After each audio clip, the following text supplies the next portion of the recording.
ஆண்டவராக இயேசு கிறிஸ்துவின் இனிய நாமத்தினாலே இந்த நாளிலே கர்த்தருடைய வார்த்தை சங்கீதம் 139 சங்கீதம் 1 கர்த்தாவே, நீர் என்னை ஆராய்ந்து அறிந்திருக்கிறேன். தேவ பிள்ளையே, இன்னைக்கு கர்த்தர் நம்மளோட பேசின வார்த்தை என்னவென்றால், உன்னை நான் ஆராய்ந்து அறிந்திருக்கிறேன்.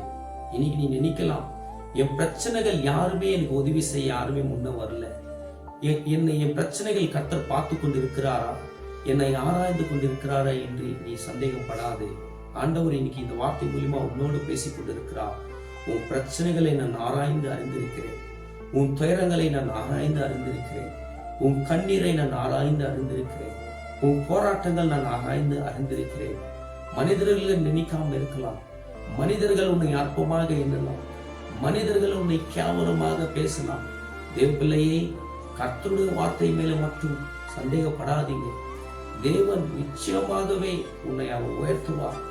ஆகார் வனாந்தரத்தில் இருக்கும்போது, ஆனா ஆகார் எல்லாமே கைவிட்ட நிலைமை, ஆபிரகாம் துரித்து விட்டார், எல்லாமே கைவிட்ட நிலைமையில இருந்தப்போ கர்த்தருடைய கண்களிலே ஆகாருக்கு கிருபை கிடைத்தது. தேவ பிள்ளையே, வனாந்தரத்துல என்ன இருக்கும்? ஒண்ணுமே இருக்காது. ஆனாலும் இன்னைக்கு உங்க வாழ்க்கை வனாந்தரமாக இருக்கலாம்.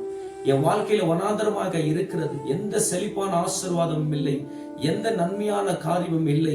எல்லாமே தோல்வி தோல்வி தோல்வி என்று நான் சந்தித்துக் கொண்டிருக்கிறேன். என் வாழ்க்கை முடிந்து போய்விட்டது, அவ்வளவுதான் என்று நீ உக்காந்து கொண்டிருக்கலாம். தேவ பிள்ளையே, தேவன் உன்னை பலப்படுத்ததான் இந்த வார்த்தை உன்னோடு பேசிக் கொண்டிருக்கிறார். உன் கண்ணீரை துடைக்கதா கர்த்தர் உன்னோடு பேசிக் கொண்டிருக்கிறார். உனக்கு சமாதானத்தை கொடுக்கதா கர்த்தர் உன்னோடு கூட பேசிக் கொண்டிருக்கிறார். உனக்கு ஆறுதலை கொடுக்கதா கர்த்தர் உன்னோடு கூட பேசிக் கொண்டிருக்கிறார். உன் வாழ்க்கை முடிந்து போனது அவ்வளவுதான் என்று நீ நினைக்காதே.